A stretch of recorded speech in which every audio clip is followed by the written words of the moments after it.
Friends, आइए आप लोगों का बहुत बहुत स्वागत करता हूं मैं रविरंजन कुमार अपने यूट्यूब चैनल लर्नपुर में। आज का टॉपिक जो हमारा बहुत महत्वपूर्ण साबित होने वाला है और इस चैप्टर के माध्यम से अभी हम समझने का प्रयास करेंगे ज्वालामुखी क्या है, भूकंप क्या है और पृथ्वी के अंदर जो गतियाँ हैं, जो बाह्य गति है या पृथ्वी के अंदर जो गतियाँ हैं, इससे क्या क्या प्रभाव पड़ता है। और यदि हमारे चैनल पर अभी आप नए हो तो प्लीज़ इसे सब्सक्राइब करना और लाइक करना और शेयर करना नहीं भूलिएगा। आइए बिना टाइम वेस्ट किए हम देखते हैं अभी मेन टॉपिक को। तो पृथ्वी के ऊपर बहुत सारे प्लेट हैं। अब प्लेट से संबंधित का मतलब ये वाली प्लेट मत समझ लीजिएगा मजाक के रूप में, मैं जानता हूँ कि आप समझते होंगे प्लेट के बारे में।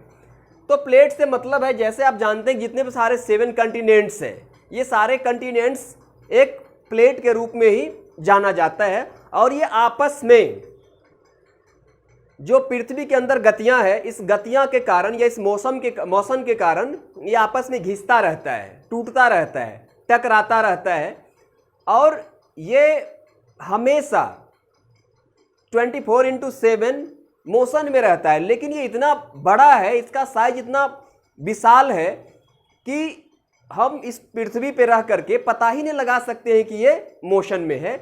लेकिन एक साल में इनकी जो गतियां हैं, इसके कारण ये कुछ मिलीमीटर, समझ लीजिए कि मिलीमीटर खिसकता है। और यदि पहले जिस तरह की जो है ना इनकी साइज थे या अवस्थिति थे, आज जो है ना इसकी अवस्थिति कुछ चेंज हो गया है। इसके बारे में हम आगे पढ़ेंगे। आइए देखते हैं। पृथ्वी के ऊपर बहुत सारे प्लेट हैं और ये प्लेट हमेशा धीरे धीरे चारों दिशाओं में घूमता रहता है। ये देखिए, ये बहुत सारे प्लेट है, ये सब जो है ना आपस में, ये साइज शेप एक तरह का नहीं है, ये क्या है कि आपस में टकराता है, घूमता है और एक जगह से दूसरे जगह अपना स्थान बदलता रहता है।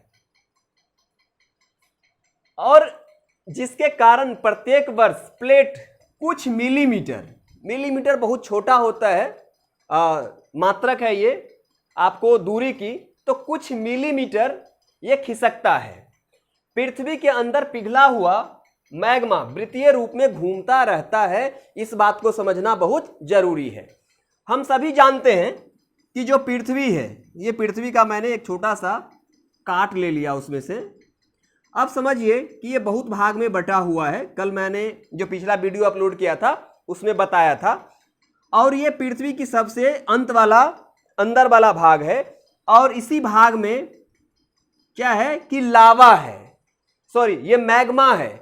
और यही मैग्मा हमेशा पृथ्वी को गतिमान करके रखता है, हमेशा पृथ्वी को या प्लेट्स जितने हैं सबको गतिमान करके रखता है, मतलब हमेशा मोशन में रखता है।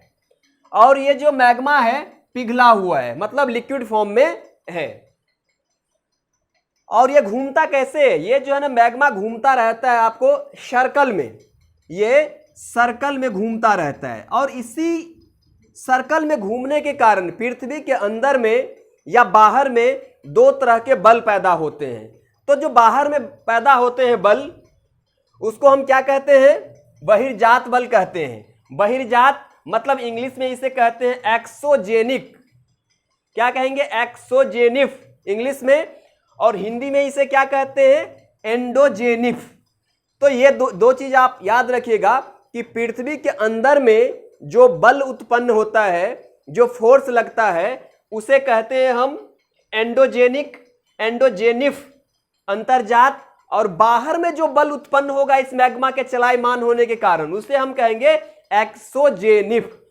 अब देखिए, ये जो इंडोजेनिक है और एक्सोजेनिक है, अंतर्जात और बहिर्जात, इसी बल के कारण पृथ्वी के ऊपर और अंदर बहुत सारी प्रक्रियाएं और बहुत सारे कार्य होते हैं। अब देखिए कौन कौन से कार्य होते हैं। तो अंतर्जात बल के कारण देखिए क्या क्या कार्य आता है और क्या क्या कार्य होता है। ये पेपर के लिए बहुत ही महत्वपूर्ण है। यहां से डायरेक्ट आपको पूछ देंगे कि ये जो भूकंप की प्रक्रियाएं पृथ्वी पर आती है, किस बल का जो है ना प्रभाव है।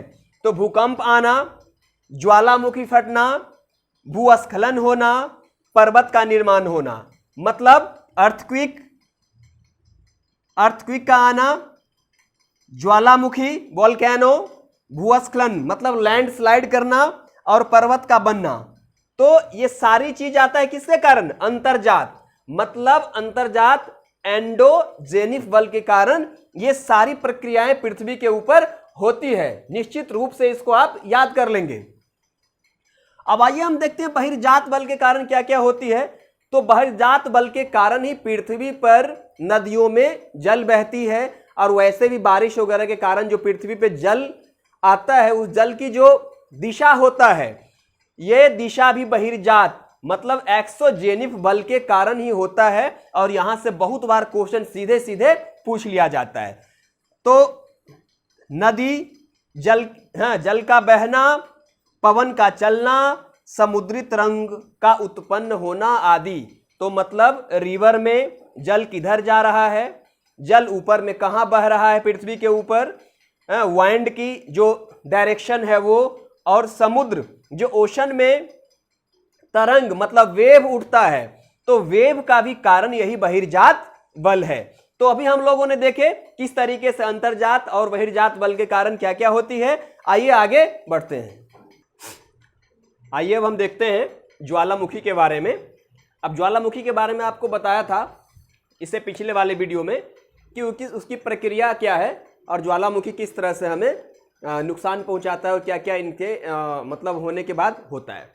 तो सबसे पहले आपको फिर से एक बार बता दूं कि पृथ्वी की जो सबसे इनर पार्ट है, जो सबसे लास्ट वाला पार्ट, उसमें मैग्मा होता है।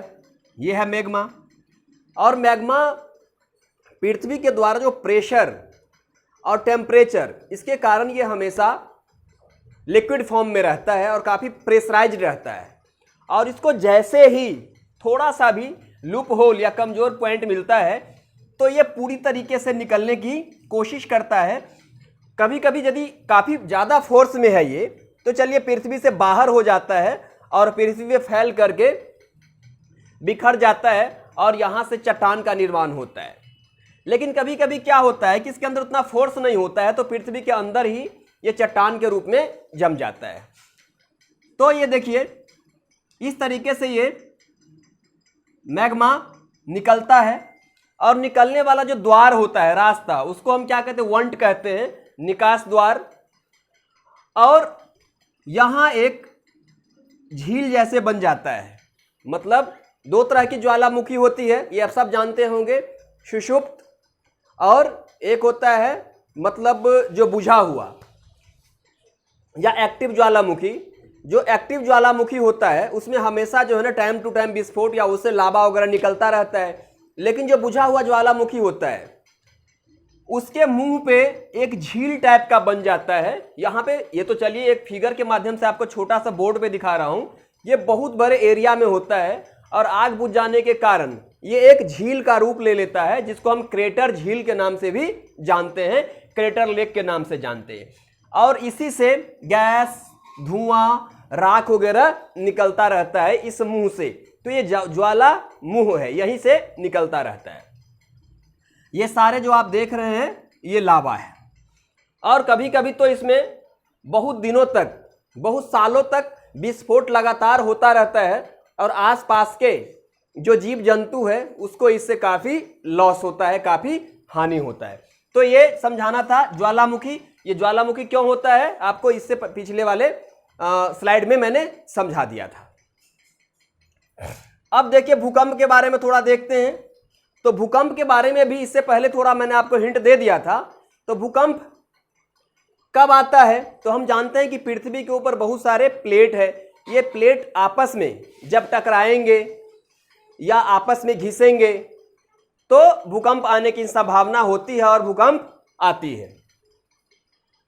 अब जब टकराती है तो क्या होता है कि एक वेव, तरंग निकलता है। उसी तरंग से क्या होता है कि पृथ्वी के अंदर वाला भाग और बाहर वाला भाग कांपने लगता है। उसी कंपन को हम क्या कहते हैं? भूकंप कहते हैं। अब भूपर्पटी के नीचे वह स्थान जहां कंपन शुरू होता है। अब ये देखिए यहां, चलिए इसको मिटा लेते हैं। अब देखिए कि ये स्लाइड बनाते हैं एक,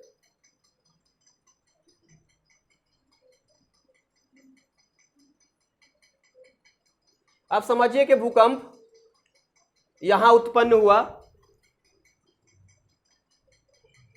तो इस सेंटर को हम क्या कहेंगे? हाइपोसेंटर या उद्गम केंद्र कहेंगे। उद्गम केंद्र का मतलब यहीं से उत्पत्ति हुई भूकंप की। तो ये क्या होगा कि कुछ देर के बाद में यहां पहुंचेगा। जब यहां उत्पन्न होने के बाद यहां पहुंचता है तो इस जगह को हम क्या कहेंगे? इस जगह को हम कहेंगे ईपी सेंटर। देखिए जहां जो है ना भूकंप शुरू हुआ, तरंग जहां निकला उसको हम कहते हैं हाइपोसेंटर मतलब उद्गम केंद्र, और जहां ये पहुंचा थोड़ा उससे ऊपर इस भाग को हम क्या कहेंगे? इस भाग को हम कहेंगे ईपी सेंटर। अब ये ईपी सेंटर है, यहीं से क्या होगा? आपको तरंगे निकलनी शुरू होती है, वेव्स।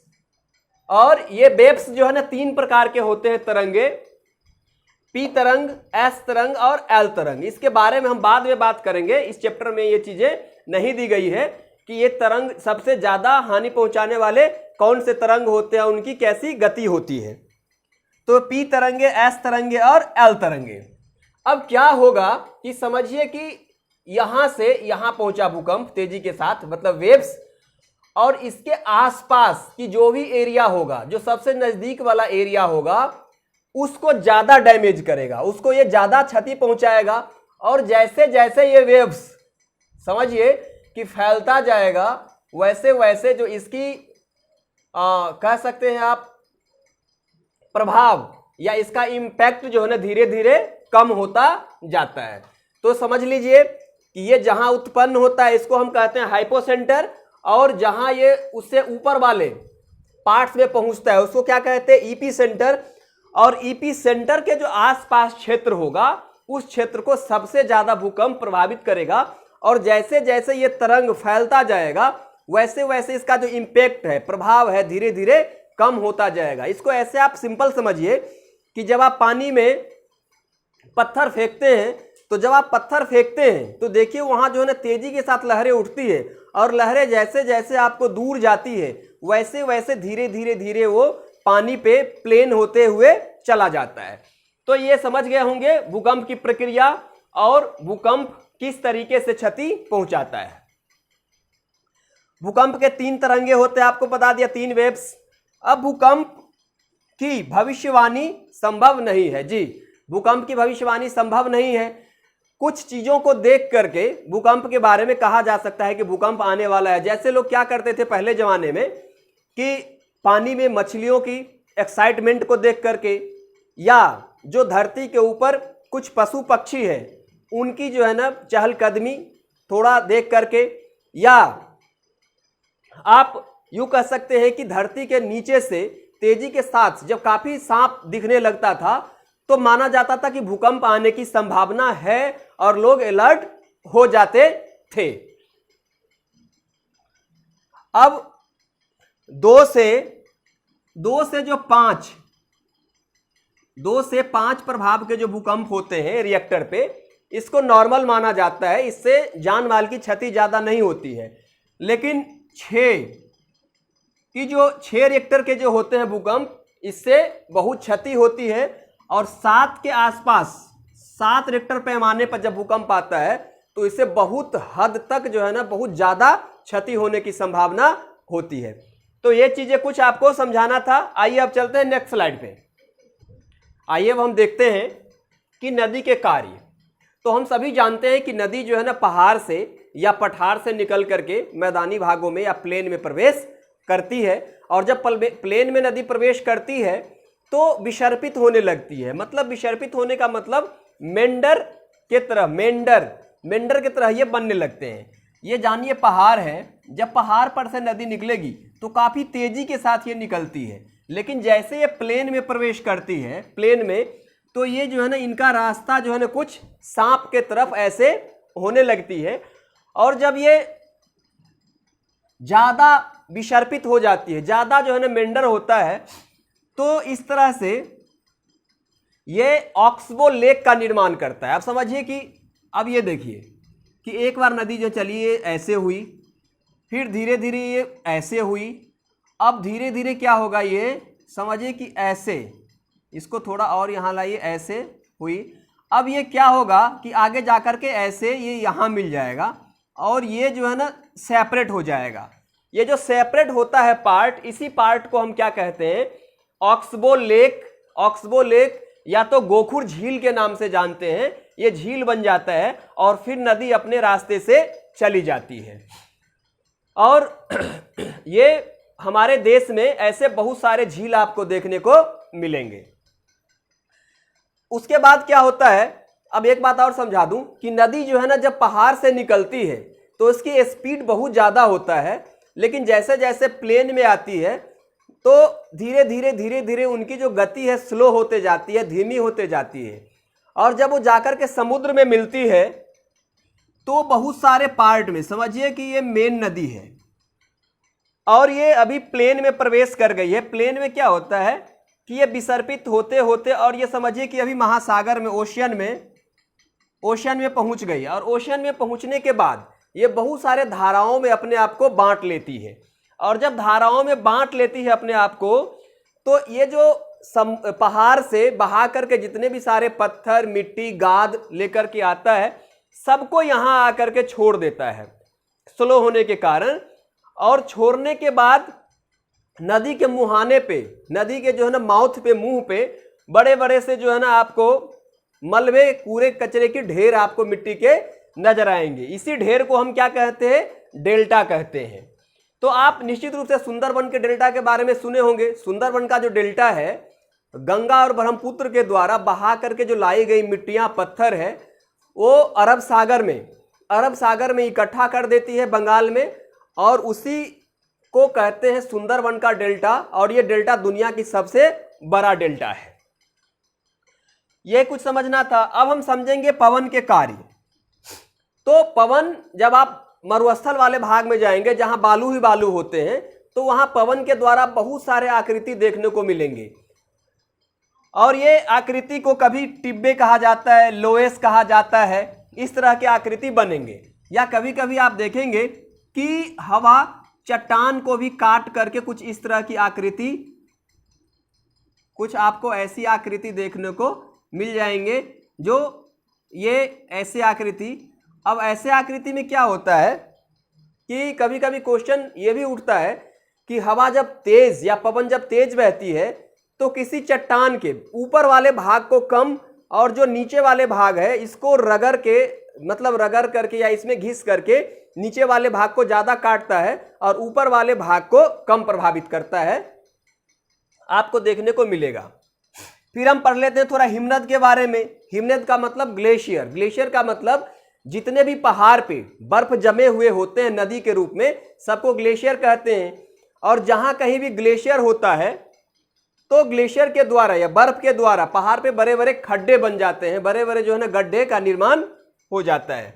और यह बर्फ बहुत बड़े बड़े एरिया को घेर करके रखते हैं और ये गर्मी में पिघल करके नदी में पानी का स्रोत का ये काम करता है। तो इस वीडियो के माध्यम से यही कुछ आप लोगों को बताना था और मुझे विश्वास है कि मैंने बेहतर तरीके से आपको समझाया हूं। और आपको कहीं भी दिक्कत हो, परेशानी हो या आपको अच्छा लगा हो ये वीडियो, तो प्लीज़ फीडबैक जरूर दीजिएगा, क्योंकि आपका फीडबैक जो है हमारे लिए बहुत बड़ा एक्साइटमेंट का जो है ना जरिया होता है। तो प्लीज़ इस वीडियो को लाइक, सब्सक्राइब और शेयर करिए। फिर मिलते हैं नेक्स्ट वीडियो में। तब तक के लिए टेक केयर, बाय।